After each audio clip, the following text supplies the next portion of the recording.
So hey P squad, welcome back to physical education India. और आज हम लोग इस वीडियो में हमारी 49% टू 94% वॉक सीरीज, जहां पे बहुत आराम से आप 49% से 94% की वॉक करोगे, इसका सेकंड पार्ट बना रहे हैं। जहां पे इसके पहले हमने वीडियो में CUT PG 2025 में MPET का जो क्वेश्चन पेपर आया था उसके 15 क्वेश्चंस को सॉल्व किए थे, उसमें सारे कॉन्सेप्ट देखे थे और बहुत अच्छी तरीके से उसको हमने समझा था। आज हम नेक्स्ट 15 क्वेश्चंस करने वाले हैं, जहां पे हम इन क्वेश्चंस को देखेंगे, इनके कॉन्सेप्ट देखेंगे और साथ ही साथ मैं इनको एक्सप्लेन भी करूंगा, ताकि अगर ऐसे क्वेश्चंस रिपीट होते हैं आपके CUT PG 2026 के एग्जाम में या फिर किसी भी कॉम्पिटेटिव एग्जाम में, तो बड़े आराम से आप इनको सॉल्व कर पाओगे। बाकी क्लासेस में तो हम इनको डिटेल में पढ़ेंगे। यहां पे जो टॉपिक्स मैं आपको समझा पाऊंगा मैं आपको अच्छी तरीके से समझाऊंगा। साथ ही साथ मैं आपको बता दूं कि हमारा जो MPET का COQP 18 का 2026 के लिए जो बैच है वो लॉन्च हो चुका है ऐप पे। ऐप का जो लिंक है नीचे डिस्क्रिप्शन में दिया हुआ है। प्ले स्टोर, ऐप स्टोर, जो भी आप डिवाइस यूज करते हो जाके डाउनलोड करो ऐप को, क्लासेस ज्वाइन कर लो। 3 नवंबर से हमारी क्लासेस शुरू हो रही हैं। 3 नवंबर के बाद अगर वीडियो को देख रहे हो तो कोई दिक्कत नहीं है,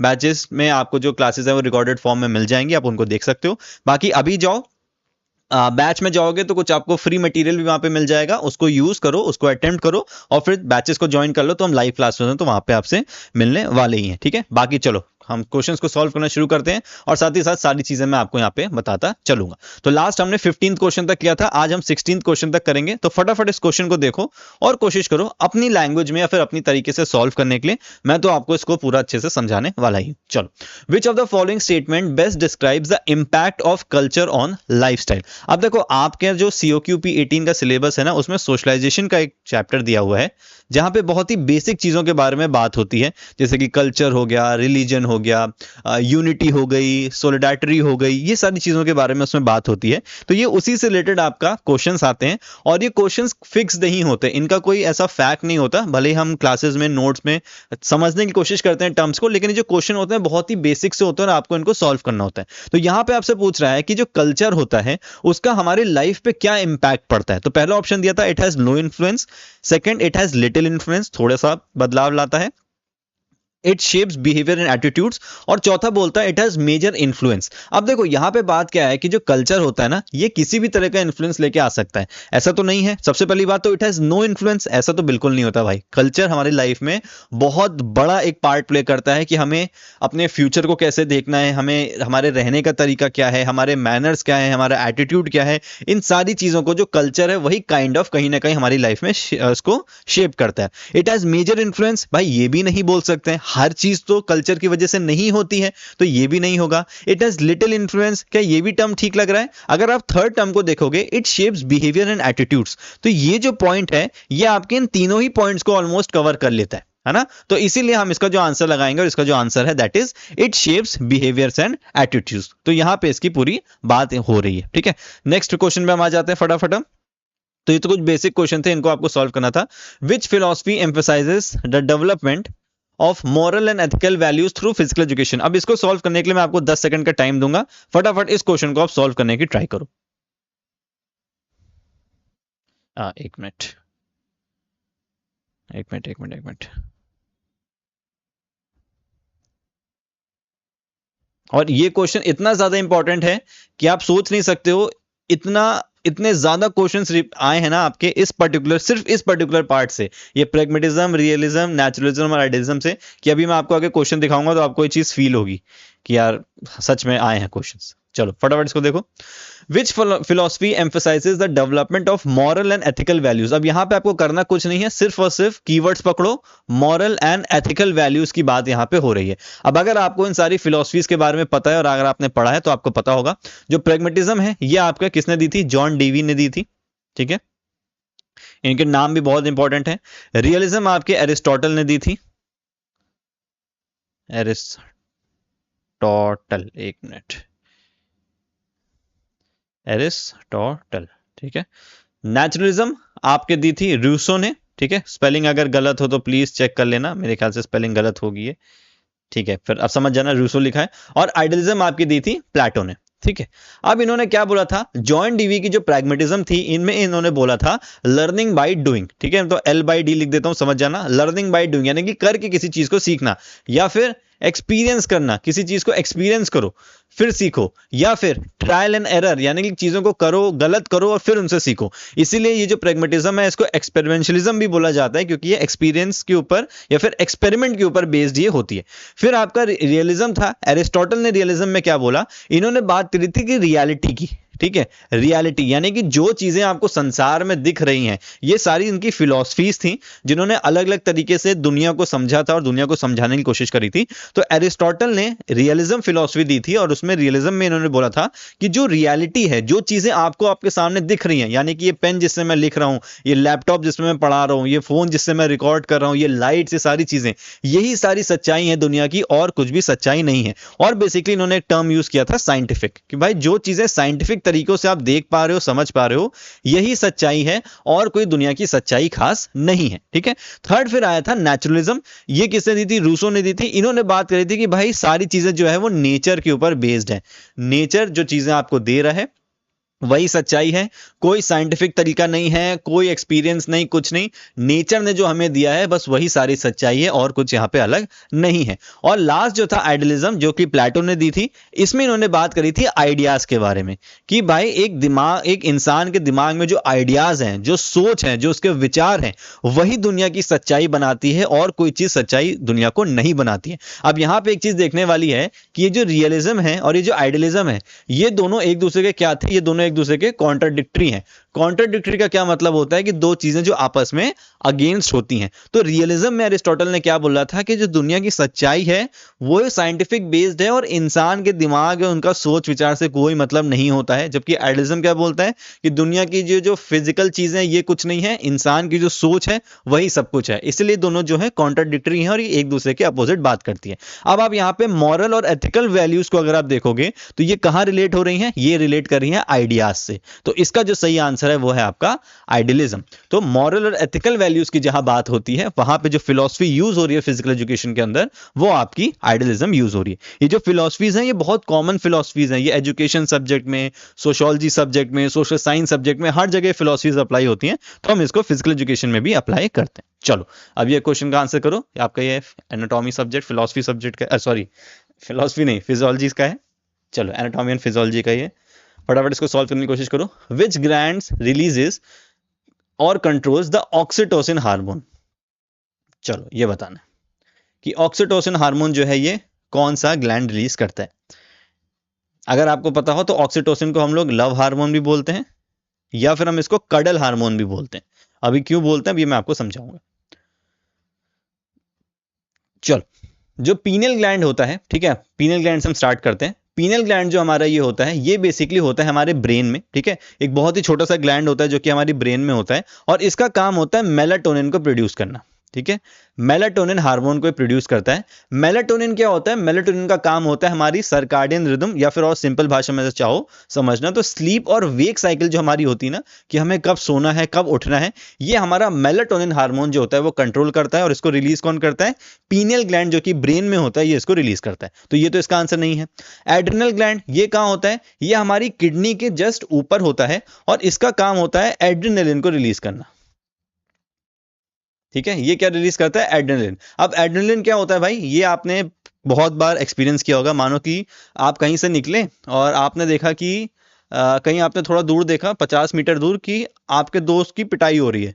आप क्या होगा? आपको आ जाएगा, आप हो जाओगे आग बबूला कि भाई मेरे दोस्त को हाथ कैसे लगाया। अब आप भागोगे पूरी स्पीड से। तो ये जो स्ट्रेस वाली कंडीशन थी ना, जो आप हैंडल कर रहे हो, ये होता है हमारा एड्रेनलिन। जब हमारा एड्रेनलिन बहुत हाई हो जाता है और हम बहुत ज्यादा एनर्जेटिक खुद को फील करने लगते हैं। कभी कभी ऐसा देखा होगा ना कि वीडियोस वगैरह में देखा होगा कि लोगों के बच्चे जो है वो रोड पे छूट जाते हैं, वो देखते हैं कि जैसे ट्रक आ रही है, कार आ रहा है, और फिर एक हीरो आता है जिसका एड्रेनलिन हाई हो जाता है, वो बच्चे को उठा के आपको वापस कर देता है। तो ये हमारा जो एड्रेनलिन होता है ये हमारा यहाँ पे हाई हो जाता है, और इसको कौन रिलीज करता है? एड्रेनल ग्लैंड जो है इसको रिलीज करता है, ठीक है। फिर हम बात करते हैं पिट्यूटरी ग्लैंड की। तो ये है आपका सही आंसर। पिट्यूटरी ग्लैंड जो है हम इसको मास्टर ग्लैंड भी बोलते हैं, ठीक है। और यही आपका ऑक्सीटोसिन को रिलीज करता है। ऑक्सीटोसिन क्या है? कि लव हार्मोन है, कडल हार्मोन है, और ये तब रिलीज होता है जब आपको एक सेंस ऑफ वननेस या फिर लव आपको फील होता है। जो बेसिकली आपका ब्रेस्ट फीडिंग जो मदर्स करती हैं, उस कंडीशन में भी ऑक्सीटोसिन रिलीज होता है, क्योंकि आप एक सेंस ऑफ लव फील कर पाते हो। चाइल्ड बर्थ होती है तो वहां पे भी जो ऑक्सीटोसिन है वो आपके यहाँ पे रिलीज होते हैं, ठीक है। तो ऑक्सीटोसिन जो है आपके पिट्यूटरी ग्लैंड के होते हैं। थाइमस जो होता है, थाइमस बेसिकली आपके स्टर्नम के पीछे होता है, ठीक है। और ये आपका जो ये आपकी जो टी लिम्फोसाइट सेल्स होती हैं बेसिकली, थाइलोमिस, ये आपके सेल्स होती हैं, ये इनको रिलीज करने में मदद करता है, ठीक है। और ये आपके बेसिकली इम्यून सेल्स भी, आप अगर आसान भाषा में चाहो तो आप इसको इम्यून सेल्स भी समझ सकते हो कि ये आपके इम्यून सेल्स होते हैं, ठीक है। थाइमोसिन बोलते हैं उसको, थाइमोसिन हार्मोन होता है जो कि थाइमस रिलीज करता है। तो ये आपका इसका पूरा हो जाएगा, ठीक है। तो आई होप अब इन चारों से अगर क्वेश्चन आएगा तो आप इनको सॉल्व कर पाओगे, ठीक है। मैं यहाँ लिख देता हूँ थाइमोसिन, ठीक है, जो हमारे इम्यून सेल्स होती हैं ये इसको रिलीज करता है। चलो चलो, ये बहुत इंपॉर्टेंट क्वेश्चन है, ये बहुत इंपॉर्टेंट टॉपिक है, और ये है आपका रिसर्च से। ये एक ऐसा टॉपिक है जो कि आपका हर एग्जाम में आना ही आना है, और ये एक ऐसा टॉपिक है जो कि मैंने स्टूडेंट्स को सुनते हुए देखा है कि भाई इसको छोड़ देते हैं, एक ही क्वेश्चन की तो बात है, गेस कर लेंगे। नहीं भाई, सीयूटी पीजी का एग्जाम हो या फिर किसी भी टीजीटी लेवल का एग्जाम हो, आपको इस चीज को समझना ही पड़ेगा। मैं आपको टाइम दे रहा हूं, आप इसको सॉल्व करो तब तक। क्यों समझना पड़ेगा? क्योंकि जब आप अभी इससे बड़े एग्जाम्स दोगे ना, आप अगर यूजीसी नेट का एग्जाम दोगे या फिर पीजीटी लेवल का एग्जाम दोगे या फिर किसी सेट एग्जाम दोगे, तो ये टॉपिक्स बहुत छोटे से रह जाते हैं, इनके ऊपर टॉपिक्स बिल्ड हो जाते हैं, इनके ऊपर टर्म्स बिल्ड हैं जिनको आपको सॉल्व करना पड़ेगा। तो अगर आप ये छोटे छोटे टर्म्स छोड़ो, कंफ्यूज हो गए कि null hypothesis, type 1 type 2 error, alpha क्या है, बीटा क्या है, तो भाई इनको मत छोड़ो, ये इंपॉर्टेंट है। बाकी मैं पूरी कोशिश करूंगा कि अगर आपने इन टर्म्स को कभी सुना नहीं, कभी देखा नहीं, कभी समझा नहीं, तो अभी मैं आपको इनको यहाँ पे समझा दूंगा। चलो, अब हम सबसे पहले बात करते हैं नल हाइपोथेसिस और अल्टरनेटिव हाइपोथेसिस की, क्योंकि ये दो टर्म एक जैसे हैं, और फिर हम बात करेंगे टाइप 1 और टाइप 2 एरर्स के बारे में। देखो, रिसर्च में या फिर शोध जिसको आप हिंदी में बोलोगे, ये हम क्यों करते हैं? बेसिकली हम करते हैं किसी नई नॉलेज को गेन करने के लिए या फिर किसी नई चीज को जानने के लिए। हम अपनी नॉलेज को एनहांस करने के लिए भी करते हैं या फिर किसी नई चीज को स्टैब्लिश करने के लिए भी रिसर्च हम करते हैं। अब मानो कि अगर मैं कोई रिसर्च करना चाहता हूं तो उसके बहुत सारे पार्ट्स होते हैं, तो हाइपोथेसिस भी रिसर्च का एक पार्ट होता है। हाइपोथेसिस क्या होता है? हाइपोथेसिस आप बोल सकते हो एक कैलकुलेटिव गेस होता है या फिर एक अनुमान होता है कि आप अपने रिजल्ट का क्या आउटकम लेके आ सकते हो, या फिर आप अपने रिजल्ट का या फिर अपने रिसर्च का क्या आउटकम लाना चाहते हो। तो ये हम बेसिकली क्या करते हैं, क्यों करते हैं? ताकि हम एक तो एक अपना डायरेक्शन निर्धारित कर ले कि भाई मैं चाहता क्या हूं, कि रिसर्च में जो रिजल्ट है वो कैसा है, या फिर लोगों को समझाने के लिए कि मैं जो रिसर्च कर रहा हूं उसका रिजल्ट क्या आ सकता है, हम एक कैलकुलेटिव गेस हाइपोथेसिस लेते हैं। अब ये जो हाइपोथेसिस होती है ये दो तरह की होती है, एक नल हाइपोथेसिस जिसको हम लोग HO से डिनोट करते हैं, और एक अल्टरनेटिव या फिर हम इसको रिसर्च हाइपोथेसिस भी बोलते हैं, ठीक है। और हम इसको किससे डिनोट करते हैं? या तो हम इसको HA से या फिर H1, इससे भी हम इसको डिनोट कर सकते हैं, ठीक है। तो ये टर्म्स इंपॉर्टेंट है, पहले तो इनको याद कर लेना। अब देखो इनमें होता क्या है। नल हाइपोथेसिस और अल्टरनेटिव हाइपोथेसिस में एक बहुत छोटा सा डिफरेंस है। जब हम अपनी हाइपोथेसिस बनाते हैं तो हम हाइपोथेसिस दो तरह की कर सकते हैं। एक मैं आपको एग्जाम्पल देता हूं, मानो कि मैं एक रिसर्च करना चाह रहा हूं मेल एंड फीमेल स्टूडेंट्स पे, किस चीज के ऊपर? उनकी एजिलिटी के ऊपर, ठीक है। अब ये बच्चे कहीं से भी ले लो, फॉर एग्जांपल ये स्कूल गोइंग बच्चे हैं, ठीक है, और इनकी जो एज है वो है 10 से 14 साल। तो मैं रिसर्च कर रहा हूं ये पता लगाने के लिए कि जो स्कूल जाने वाले 10 से 14 साल के मेल और फीमेल हैं, इनकी एजिलिटी में क्या फर्क है, क्या इनकी एजिलिटी में फर्क है भी कि नहीं है, या फिर इनकी एजिलिटी एक बराबर है या फिर बहुत ज्यादा चेंजेस देखने को मिलते हैं। तो मैं जो हाइपोथेसिस यहां पे बनाऊंगा, मैं दो तरह की बना सकता हूं। एक में मैं बोलूंगा कि नहीं, मेरी रिसर्च का जो आउटकम है वो ये निकल के आएगा कि मेल और फीमेल स्कूल गोइंग स्टूडेंट्स में कोई भी एजिलिटी में डिफरेंस नहीं है। जहां पे मैं किस चीज की बात करूंगा? नो की, NO मैं बड़ा बड़ा लिखूंगा। दूसरी हाइपोथेसिस में क्या बना सकता हूं कि हां, मुझे डिफरेंस देखने को मिलेगा। तो अगर मैं एक ऐसी हाइपोथेसिस बना रहा हूं या फिर एक गेस कर रहा हूं कि हां, मेरी रिसर्च के बाद जो मेल और फीमेल हैं इनमें आपको कुछ ना कुछ एजिलिटी में डिफरेंस देखने को मिलेगा, तो वो कौन सी हाइपोथेसिस होगी? वो आपकी ऑल्टरनेटिव हाइपोथेसिस होगी। एक बार फिर से समझ लो, यहां पे मैं आपको लिख के दिखाता हूं। कोई भी हाइपोथेसिस जहां पे आपको ऐसे टर्म्स देखने को मिल जाएं, नो, नॉट, इक्वल। इक्वल का भी वही मतलब हो गया कि डिफरेंस देखने को नहीं मिल रहा, दोनों चीजें बराबर ही हैं, तो ये आपकी क्या हो जाएंगी? ये आपकी नल हाइपोथेसिस हो जाएगी। मैंने स्टेट किया अपने हाइपोथेसिस में that there will be no difference between the agility level of male and female students of school. तो ये मैंने क्या बना दी? ये मैंने नल हाइपोथेसिस बना दी, जहां पे मैंने बोला कि डिफरेंस देखने को नहीं मिलेगा।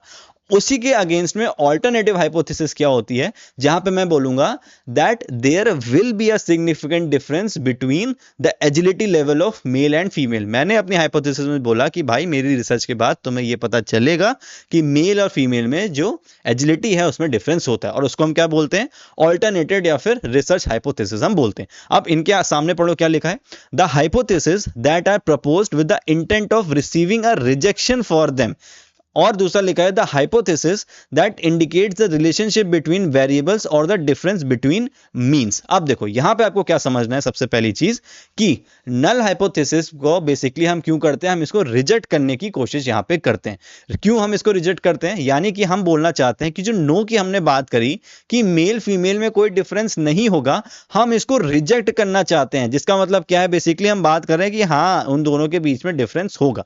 तो यहां पे जो आंसर आपका सबसे पहला लग जाएगा वो लग जाएगा ए का 1। ए का 1 लगा तो आपका फोर्थ ऑप्शन कटेगा, और बी के बाद देखो आपको एक ही ऑप्शन दिख रहा होगा सेम, जो कि है बी का 2, the hypothesis that indicates the relationship between variables और द डिफरेंट बिटवीन मींस। ये स्टैब्लिश करने की कोशिश कर रहा है कि हाँ कोई ना कोई रिलेशन होगा, मेल फीमेल के बीच में कुछ ना कुछ हम रिलेशन जरूर निकाल के दिखा पाएंगे, ज्यादा या कम का। तो बी का हो गया आपका 2, और बी का 2 हुआ तो आपका ये ऑप्शन कटा। अब सीधे सीधे बात आपकी आ जाएगी टाइप्स ऑफ एरर पे, यानी कि टाइप 1 एरर और या फिर टाइप 2 एरर। अब इसको समझो, जो हाइपोथेसिस है वो किसी ना किसी इंसान ने बनाई है, ठीक है, और इंसान से क्या है, गलतियां हो सकती हैं। तो हम उसी एरर की यहां पे बात करते हैं कि जब एक इंसान किसी तरीके का एरर कर देता है अपनी हाइपोथेसिस को स्टैब्लिश करने में, तो वो हमारा टाइप्स ऑफ एरर के अंदर आता है, जिसको हम टाइप 1 और टाइप 2 एरर की तरीके से समझते हैं, ठीक है। अब देखो एक एग्जाम्पल ले लेते हैं, और मैं नीचे लिख देता हूं ताकि आपको अच्छे से समझ में आ जाए। कोशिश करना है इसको समझने की, नहीं तो क्लासेस में बहुत आराम से टाइम लेकर हम इसको समझेंगे। देखो मैं एक रिसर्च कर रहा हूं जहां पे मैंने बात करी कि मैं किसी डाइट का जो असर है वो स्ट्रेंथ के ऊपर देखना चाहता हूं, कि मैंने एक डाइट प्लान बनाया है और मैं देखना चाहता हूं, और मैं चाहता हूं कि ये स्टैब्लिश हो कि वो डाइट जो है वो किसी इंडिविजुअल की स्ट्रेंथ को इंप्रूव करती है। ये मेरा रिसर्च का कोशिश है। अब अगर मैंने आपको ऊपर नल हाइपोथेसिस बताई थी, जिसको हम एचओ से डिनोट करते हैं, उसमें मैंने क्या बोला था, उसमें हम ऐसी चीजें लिखते हैं या ऐसा हाइपोथेसिस बनाते हैं जो कि स्टैब्लिश जो रिलेशन है उसको स्टैब्लिश ना करने की बात करता है। तो यहां पे मेरी नल हाइपोथेसिस क्या बन जाती कि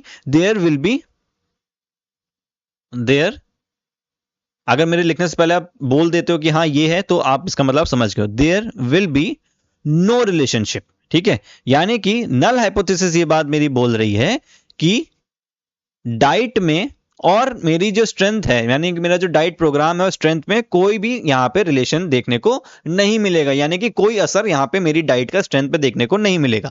पर और हमें एज अ रिसर्चर क्या करना है, हमें इसे एचओ को यानी कि नल हाइपोथेसिस को रिजेक्ट करना है, गलत प्रूफ करना है, ताकि हमारी ये जो बात है ये सिद्ध हो जाए कि हाँ डाइट का स्ट्रेंथ पे असर पड़ता है। यही पूरे खेल है हमारे नल हाइपोथेसिस का और अल्टरनेटिव हाइपोथेसिस का। अब यहां पे जो एरर्स होते हैं वो दो तरीके के हो सकते हैं। पहली चीज कि कोई बात अगर सच है तो हम उसको क्या करेंगे, हम उसको झूठ मान लेंगे, या फिर कोई बात जो झूठ थी हम उसको सच मान लेंगे। एरर ये दो तरीके के हो सकते हैं, और उन्हीं एरर की यहां पे बात हो रही है। अगर मैं एक लाइन में आपको बताऊं तो जो टाइप 1 एरर होता है वो होता है जब हम ट्रू नल हाइपोथेसिस को रिजेक्ट कर देते हैं। कैसे, अब यहां पे समझो। अच्छा एक चीज और मैं आपको बता देता हूं कि ये जो टाइप 1 एरर होते हैं ना, इसको हम अल्फा से भी डिनोट कर सकते हैं, अल्फा एरर भी इसको बोलते हैं, और जो हमारा टाइप 2 एरर जो होता है हम इसको बीटा एरर भी बोलते हैं, ठीक है। बीटा भी हम इसको बोल सकते हैं, ठीक है, और एरर बोलते हैं इसके आगे। तो इनको भी टर्म्स को ध्यान रखना, ये आपके एग्जाम में अभी तक पूछा नहीं है बट हाई लेवल एग्जाम से पूछता है। तो टाइप 1 एरर को अल्फा एरर भी बोलते हैं, टाइप 2 एरर को हम बीटा एरर भी बोलते हैं। अच्छा देखो मैंने क्या बोला कि टाइप 1 एरर जो है, ठीक है, टाइप 1 एरर,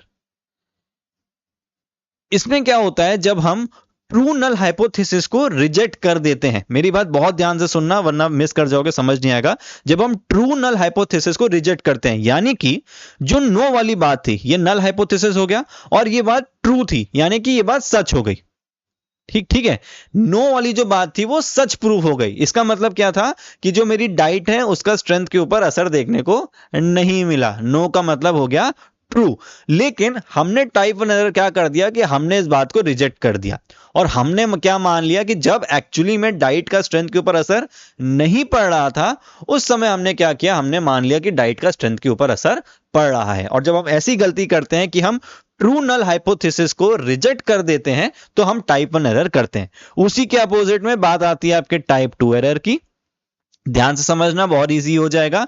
टाइप 2 एरर क्या बोलता है कि जब हम किसी फॉल्स नल हाइपोथेसिस को एक्सेप्ट कर लेते हैं तो वो हमारा टाइप 2 एरर बन जाता है। यानी कि जो हमारी नल हाइपोथेसिस थी जिसमें हम नो की बात कर रहे थे, ये फॉल्स हो रही थी। यानी कि हमारा जो काम था एज अ रिसर्चर कि डाइट का स्ट्रेंथ के ऊपर असर पड़ना चाहिए, वो चीज स्टैब्लिश हो चुकी है, नल हाइपोथेसिस रिजेक्ट हो चुकी है। यानी कि हमारा जो काम है वो पूरा हो गया। लेकिन हम इतने समझदार हैं कि हमने उसी बात को एक्सेप्ट कर लिया कि नहीं, कोई असर यहां पे नहीं पड़ा है। तो ये जो अब उल्टा काम हम कर रहे हैं, पहले वाले में हमने क्या किया टाइप 1 एरर में, कि जब ये बात प्रूव हो गई थी कि कोई रिलेशन नहीं है, नल हाइपोथेसिस ट्रू हो गई थी, तो अब हमने उसको रिजेक्ट कर दिया कि नहीं, असर है।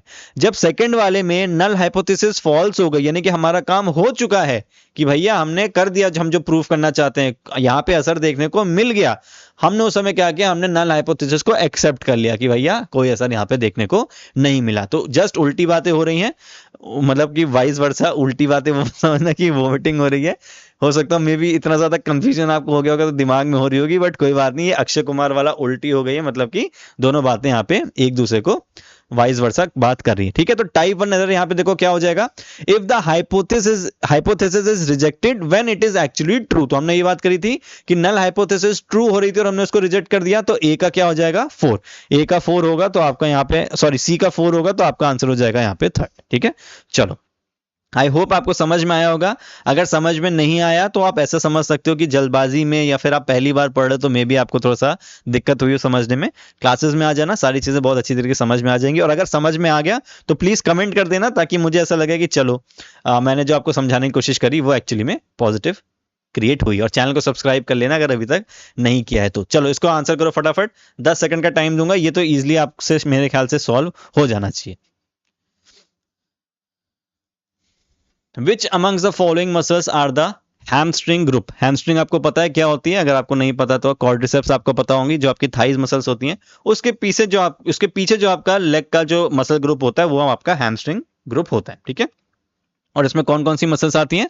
सेमी टेंडिनस, सेमी मेम्ब्रेनस और बाइसेप्स फेमोरिस। तो ये 3 है जो आपकी आती हैं। एडक्टर मैग्नस आपका यहाँ पे नहीं आता, तो एबीडी आपका जो फर्स्ट आंसर है वो यहाँ पे ठीक हो जाएगा। ठीक है, तो एबीडी आपका यहाँ पे सही आंसर हो जाएगा। चलो अच्छा, एक चीज और, जो कॉर्डिसेप्स की भी मैंने बात करी, कॉर्डिसेप्स जो आपके होते हैं ये आपके, अब क्योंकि हैमस्ट्रिंग का क्वेश्चन है तो कॉर्डिसेप्स का भी आ सकता है। कॉर्डिसेप्स आपके 4 मसल के ग्रुप यहाँ पे होते हैं। ठीक है, एक आपका होता है रेक्टस फेमोरिस, एक वास्टस लेटरालिस, एक वेस्टस मेडियालिस और एक वेस्टस इंटरमीडियस। ठीक है, तो ये 4 मसल्स होती हैं, इनको भी एक बार आप देख लेना ताकि आप इनको समझ जाओ। चलो लो वापस आ गया, देखो क्वेश्चन वापस, ये आइडियलिज्म, रियलिज्म, नेचुरलिज्म इतनी बार आया ना आपके पेपर में कि आप सोच नहीं सकते हो। अब physical education program based on idealism would emphasise, चलो फटाफट इसको सॉल्व करो, मैं एक बार देख लूं आपको स्क्रीन पूरी विजिबल है, पूरी आपको विजिबल है। जो आइडियलिज्म है वो किस चीज से फोकस करता है? Natural behaviours, mind and spirit, practice, skill and adaptability या फिर फैक्चुअल नॉलेज। तो आपको याद होगा आइडियलिज्म से मैंने आपको एक बताया था आइडिया, किसने दिया था? ये प्लेटो ने दिया था। ठीक है, इसकी बड़ी बढ़िया ट्रिक बनाई है मैंने याद करने की, नाम वगैरह की, नेचुरलिज्म रूसो का याद करने का क्या तरीका है, एरिस्टोटल का रियलिज्म याद करने का क्या तरीका है, आइडियलिज्म का प्लेटो क्या तरीका है, बहुत बढ़िया ट्रिक्स बनी हुई है। तो सारी चीजें हम क्लास में ट्रिक्स से सीखेंगे तो आप समझ जाओगे। तो यहाँ पे हमने बात करी थी माइंड एंड स्पिरिट की, तो जो सेकंड है वो आपका यहाँ पे सही आंसर हो जाएगा। आइडियलिज्म, आइडियाज की बात हो रही है, माइंड की बात हो रही है, तो आपका सही आंसर हो जाएगा। देखो फिर से क्वेश्चन नेक्स्ट, जस्ट उसका अगला question, a naturalist teacher in physical education would like to. अब नेचुरलिस्ट का मैंने आपको कुछ एक टर्म बताया था जिससे आप इसको समझ जाओगे। Focus on competition, develop ideal traits, emphasis natural plain exploration. कुछ समझ में आया? Apply scientific principles. तो यहां पे आपका आंसर हो जाएगा 3, यानी कि नेचुरल तरीके से जब हम बच्चों को डेवलप होने देते हैं फिजिकल एजुकेशन के अंदर, जो कि हमारा हो गया नेचुरल प्लेन एक्सप्लोरेशन, तो ये आपका सही आंसर हो जाएगा। ठीक है, चलो ये भी इंपॉर्टेंट है, रिसर्च का ये भी आपका टॉपिक है। ठीक है, और ये भी मैं आपको समझाता हूं। Which amongst the following are described as non probability sampling methods. अब देखो आप इसको सॉल्व करो, तब तक मैं आपको बता दूं कि सैम्पलिंग मेथड्स क्या होता है। अब आपको पता होगा कि आपके पास एक पॉपुलेशन होती है, ठीक है। जब हम रिसर्च करते हैं तो हम कोशिश करते हैं कि हम अपनी बात को एक बड़ी पॉपुलेशन के ऊपर सिद्ध करें, ठीक है।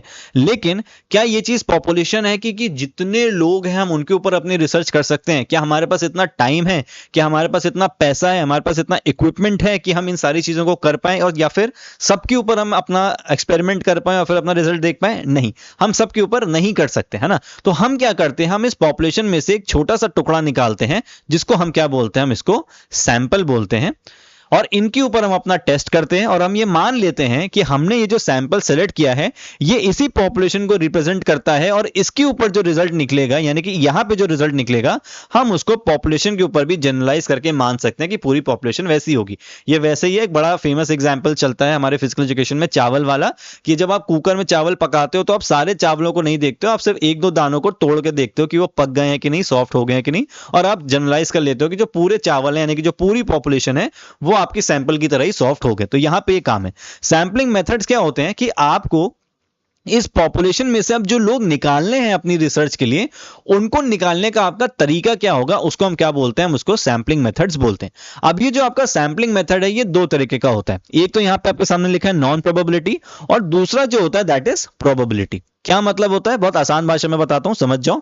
प्रोबेबिलिटी का मतलब होता है कि जब जो पूरी पॉपुलेशन है, ठीक है, जिस पॉपुलेशन से हम अपने लोगों को निकालना चाह रहे हैं, मान लो कि ये कोई कॉलेज है जिसमें 1000 बच्चे हैं, लेकिन हमको सेलेक्ट करने हैं सिर्फ 50 बच्चे। तो प्रोबेबिलिटी सैंपलिंग का मतलब होता है कि ये जो पूरे 1000 बच्चे हैं, इन 1000 के 1000 बच्चों के पास चांसेस हैं कि इनमें से कोई भी 50 बच्चे हमारा जो रिसर्च है उसके लिए आ सकते हैं। क्या समझे? प्रोबेबिलिटी सैंपलिंग बोलता है कि जितने भी हमारे पॉपुलेशन में लोग हैं, उनको पूरा चांसेस है कि उनमें से कोई भी हमारा रैंडमली, कोई भी हमारे रिसर्च के लिए एज अ सैंपल सेलेक्ट हो सकता है। वहीं पे जो नॉन प्रोबेबिलिटी होता है, ये बात बोलता है कि वो जो 1000 लोग हैं पॉपुलेशन में से, इसमें से जो 50 लोग निकलेंगे ना, वो सबका चांस नहीं है। वही लोग निकलेंगे जिसको रिसर्चर चाहेगा कि जो 50 लोग निकल के आए और मेरी रिसर्च में शामिल हो जाए, ठीक है। तो दो तरीके हो गए, प्रोबेबिलिटी जहां पे 1000 में से हजारों का चांसेस है कि उनमें से कोई भी 50 निकल के आ सकते हैं, डिपेंड करेगा, लक के ऊपर डिपेंड कर सकता है या फिर किसी भी चीज के ऊपर डिपेंड कर सकता है। लेकिन नॉन प्रोबेबिलिटी में ये जो 1000 लोग हैं या 1000 बच्चे हैं, इनमें से जो 50 निकलेंगे वो रिसर्चर की मदद से ही निकलेंगे, यानी कि सारे बच्चों के पास चांस नहीं है सेलेक्ट होने का उनकी मर्जी से या फिर बाई लक। अब यहां पे आपसे पूछा गया कि कौन से इसमें से नॉन प्रोबेबिलिटी सैंपलिंग के मेथड्स होते हैं, ठीक है। तो ये तो दो ब्रॉड टर्म हो गए, प्रोबेबिलिटी और नॉन प्रोबेबिलिटी। अब इसके अंदर बहुत सारे अलग अलग सैंपलिंग मेथड्स आते हैं जिनकी मदद से आप लोगों को सेलेक्ट कर सकते हो, और आपको अपने एग्जाम के पॉइंट ऑफ व्यू से इन सारे सैंपलिंग्स को पढ़ना पड़ता है। बाकी मैं अभी आपको बता देता हूं कि यहां पे हमसे नॉन प्रोबेबिलिटी पूछा गया, तो फटाफट मैं आपको ये बता देता हूं। इसमें आपके जो नॉन प्रोबेबिलिटी है that is volunteer sampling, snowball sampling और कन्वीनियंस सैंपलिंग। ये तीनों जो हैं ये आपके क्या होते हैं, नॉन प्रोबेबिलिटी होते हैं। यानी कि ये जो सैंपलिंग टाइप्स होते हैं, इसमें सारे बच्चों के चांसेस नहीं होते हैं कि वो इक्वल अपॉर्चुनिटी के साथ सिलेक्ट हो जाए। और कौन कौन सा इसमें होता है, एक आपका इसमें जजमेंटल सैंपलिंग भी होता है, ठीक है। अब इनका मतलब क्या होता है ये बताऊंगा मैं, यहां पर तो काफी टाइम लग जाएगा, क्लासेस में डिस्कस करेंगे। और जजमेंटल के साथ एक इसमें होता है आपकी कोटा सैंपलिंग, ठीक है। ये 5 तरीके होते हैं जनरली जिनको हम देखते हैं। स्नोबॉल को हम चेन सैंपलिंग भी बोलते हैं, ठीक है। बाकी सबके बहुत सारे नाम होते हैं जिनको हम अलग अलग नाम से इनको समझेंगे। तो BCD आपका यहाँ सही आंसर हो जाएगा। अब बात आई प्रोबेबिलिटी की कि इसमें कौन कौन से होते हैं। तो प्रोबेबिलिटी सैंपलिंग को याद करने के लिए आप एक तरीका याद कर सकते हो, SSCM। अगर आप इसको याद कर लोगे तो आपको जो प्रोबेबिलिटी सैंपलिंग के जो तरीके होते हैं वो आपको समझ में आ जाएंगे। तो एक एस का आपका सिंपल हो सकता है, एक आपका सिंपल रैंडम सैंपलिंग होता है, एक आपका स्ट्रैटिफाइड सैंपलिंग होता है, एक ये आपका क्लस्टर सैंपलिंग, ये जो है ये आपका रैंडम सैंपलिंग का है, और एक आपका मल्टी स्टेज सैंपलिंग जो होता है वो आपका यहाँ पे हो जाता है, ठीक है। तो इस तरीके, और एक आपका सिस्टमैटिक सैंपलिंग होता है, ठीक है। तो एक ये आपका सिंपल रैंडम हो गया, एक स्ट्रैटिफाइड हो गया, एक सिस्टमैटिक हो गया, एक क्लस्टर हो गया जो यहाँ पे लिखा हुआ है, और एक आपका मल्टी स्टेज सैंपलिंग होता है, ठीक है। तो ये सारे सैंपलिंग के टाइप्स हैं। अब इनके अंदर क्या होता है या फिर इनका प्रोसीजर क्या होता है, बहुत छोटा सा है, समझ जाओगे आराम से जब आप इसको आराम से बैठ के समझोगे। चलो how many matches will be played in a league tournament if the number of teams is 11। बाकी अगर आप लोग अभी तक बने हुए हो तो चैनल को सब्सक्राइब जरूर कर लेना, ठीक है। और क्लासेस का मैंने आपको बता दिया है, ये क्लासेस हमारी हैं, ऐप को डाउनलोड कर लेना नीचे डिस्क्रिप्शन से, ऐप में आ जाना, क्लासेस को ज्वाइन कर लेना। बहुत अच्छे रिजल्ट हमारे रहे हैं पिछली बार से और मैं चाहूंगा कि आप भी अब उनमें से आओ और अपना एक बेहतर रिजल्ट यहाँ पे बनाओ। चलो फटाफट इसको सॉल्व करो। अगर आपके पास पेन एंड पेपर है तो मैं आपको 30 सेकंड का टाइम दे सकता हूं, उसमें आप इसको सॉल्व करने की कोशिश करो। चलो, पर 30 सेकंड का टाइम मैं दूंगा नहीं, ऑब्वियसली बात है, आप वीडियो पॉज भी कर सकते हो। चलो, क्या तरीका है इसको सॉल्व करने का? If the number of teams is 11, how many matches will be played in a league tournament. तो इसको सॉल्व करने का एक बहुत सिंपल सा फॉर्मूला होता है, n into n minus 1 upon 2। n का मतलब क्या है? नंबर ऑफ टीम्स की जो बात हो रही है, वैल्यू पुट कर दो 11 इंटू 11 माइनस 1 अपॉन 2। इसको जब आप पूरा सॉल्व करोगे तो ये कितना आ जाएगा? 110 अपॉन 2, यानी कि 55 आपका यहाँ पे आंसर आ जाएगा, ठीक है। 11 इंटू 11 माइनस 1 यानी कि 11 इंटू 10 अपॉन 2। 11 इंटू 10 किया तो 110 अपॉन 2, ये आपका आ गया 55 और आपका ये हो गया 55 इसका आंसर। अच्छा, यहां पे कभी कभी क्या होता है आपसे, ये तो आपसे सिंगल लीग टूर्नामेंट पूछा है, अगर आपको लिखा गया है लीग टूर्नामेंट तो इसका मतलब है कि ये सिंगल लीग टूर्नामेंट की बात कर रहा है कि एक टीम दूसरी टीम से सिर्फ एक बार खेलेगी। लेकिन कुछ टूर्नामेंट्स ऐसे होते हैं जहां पे डबल लीग होता है, एक टीम दूसरी टीम से दो दो बार खेलती है। तो यहां पे जो हमने फॉर्मूला यूज किया है सिंगल लीग टूर्नामेंट के लिए, डबल लीग टूर्नामेंट में फॉर्मूला सेम रहता है, बस इस 2 को यहां से हटा दो और ये आपका डबल लीग का फॉर्मूला हो गया। तो अगर ये आपका क्वेश्चन होता कि डबल लीग टूर्नामेंट हो रहा है और बताओ कि 11 टीम्स के केस में कितने मैचेस होंगे, तो हम जो फॉर्मूला यूज करते हैं वो हम यूज करते 11 इंटू ये आपका हो जाता 11 माइनस 1, यानी कि 11 इंटू 10 यानी कि 110। तो डबल लीग टूर्नामेंट के केस में आपका 110 मैचेस यहां पे होते। चलो ये बताओ। चलो, ये जो क्वेश्चन था लास्ट टाइम इसको चैलेंज किया था, इसका जो आंसर था मैं एक बार मैं देख लूं, विजिबल है, विजिबल है। इसका जो आंसर था ये थोड़ा सा गड़बड़ दिया था एनटी ने अपनी तरफ से। एनटी ने इसका जो आंसर लगाया था that was to develop sports standards in schools and colleges having the requisite basic sports infrastructure. तो जब हम एक्सटेंशन सेंटर्स की बात करते हैं साई की, तो ये बिल्कुल सही बात बोल रहे हैं, इनके हिसाब से आंसर ठीक था। लेकिन to groom junior level sports person in the age group of 10 to 18 years, ये भी जो आंसर था ये भी यहाँ पे ठीक था। दोनों ही आंसर जो थे यहाँ पे ठीक थे, लेकिन एनटी ने इसका नंबर 1 मार्क किया था। मैंने आपके लिए इसको अवेलेबल भी रखा। एक मिनट मैं आपको वेबसाइट दिखाता हूँ सीधे कि क्या सोर्स है, कैसे आप इनको पढ़ सकते हो, या फिर हम कहाँ से आपको इन्फॉर्मेशन सारी देंगे कि आप इसमें भरोसा करके चीजों को चैलेंज भी कर सकते हो अगर आप करना चाहो तो। चलो एक मिनट,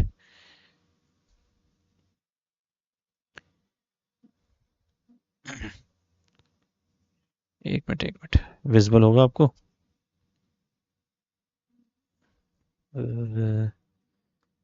ये देखो, ठीक है, ये वेबसाइट है आपकी। एक मिनट,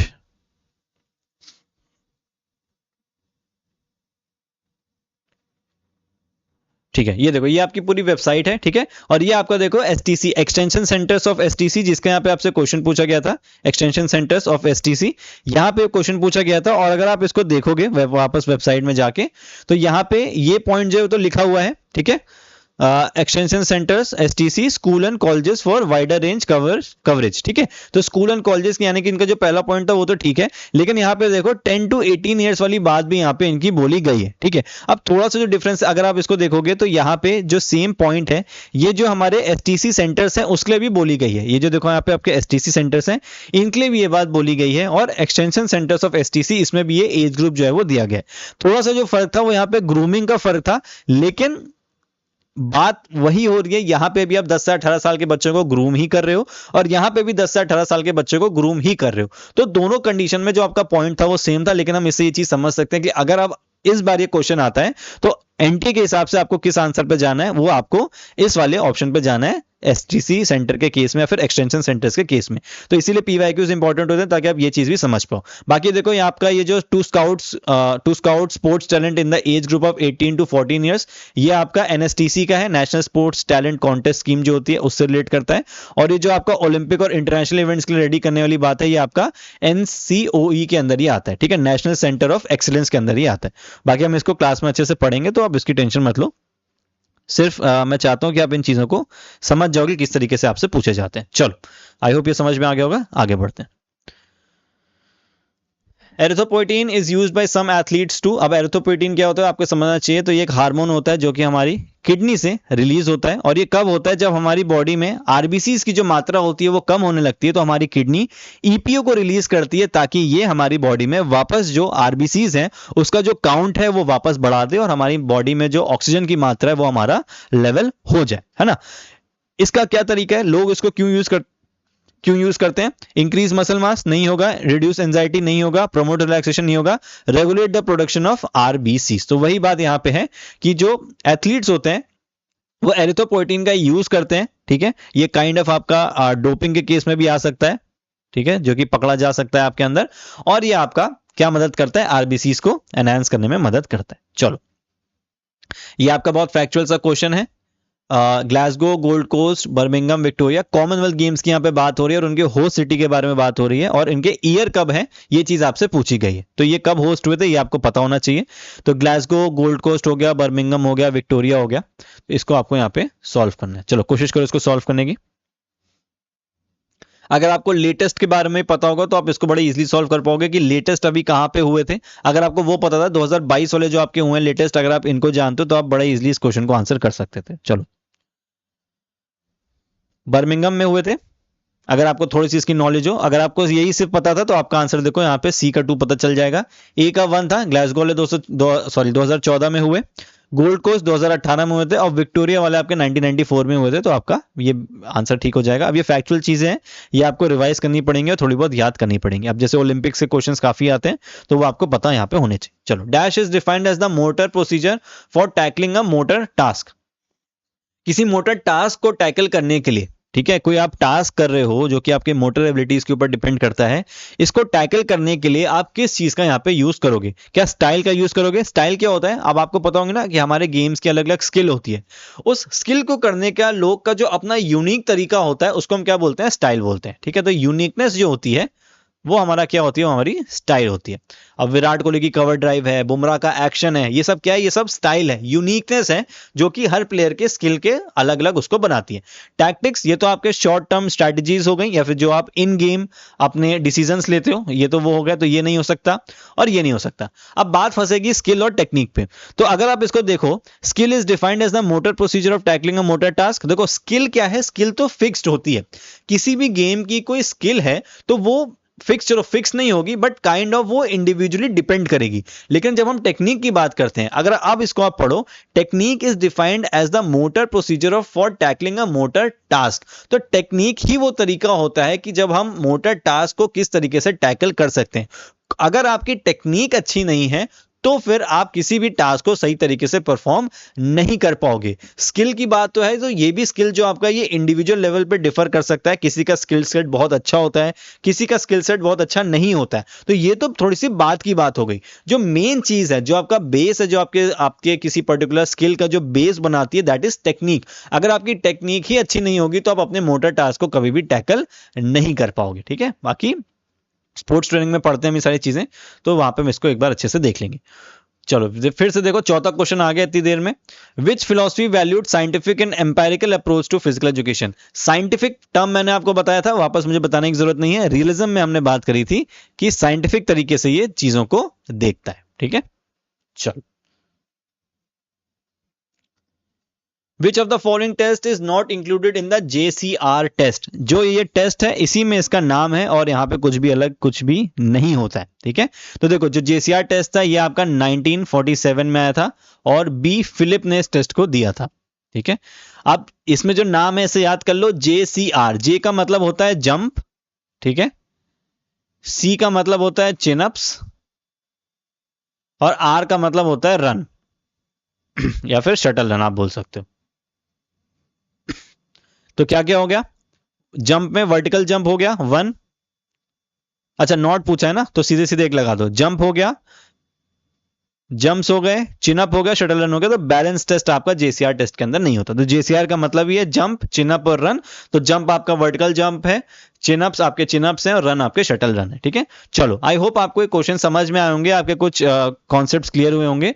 नेक्स्ट वीडियो में हम आगे के जो 15 क्वेश्चन हैं उनको करेंगे और कोशिश करूंगा मैं आपको कि और कुछ और अगर एडिशनल चीजें मैं आपको बता पाऊं तो मैं आपको इसमें जरूर बताऊं।